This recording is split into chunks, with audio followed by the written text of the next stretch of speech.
royal historian. She's standing outside Buckingham Palace. And Victoria Arbiter is a CNN royal commentator and the daughter of Queen Elizabeth, former press secretary. Okay, Victoria, George, Alexander, Louis. None of those names really a surprise if you looked at the betting tables. Explain to me where they all come from.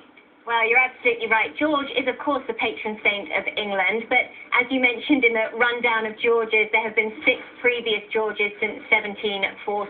There's also the name of the Queen's beloved grandfather, George V, who was technically the founder of the House of Windsor. So, yes, George was kind of obvious. Alexander, there have been 3 Scottish kings by that name. Princess Alexandra is William's godmother. Alexandra is also the Queen's middle name, so the male form of that. Louis Alexander was Prince Philip's grandfather, so I like that although Philip's not included in it, we're seeing a tribute to Philip's family.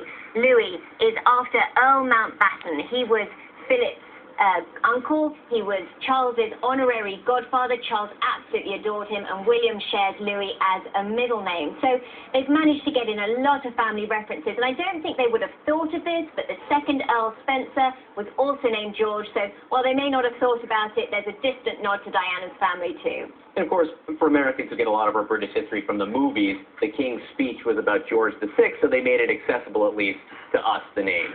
Kate, let me ask you, William's full name is William Arthur Philip Louis. That's 4 names. Is it surprising that the new prince just has 3?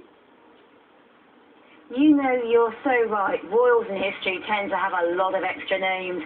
You know, Edward VIII, the Queen's uncle, he had 7 to choose from. But what we're seeing here is what we've seen throughout this period of the baby being born.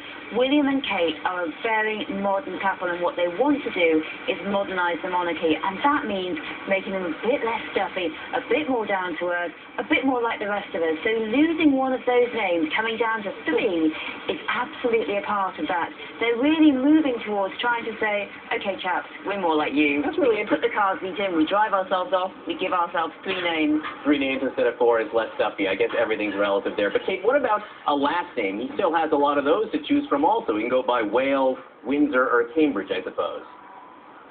You can, but you know, princes don't need a last name. The rest of us do distinguish us in the world of work. But this child, he is now the George. I mean, he's already got his own Wikipedia page. He had his own Wikipedia page within a few minutes of the announcement.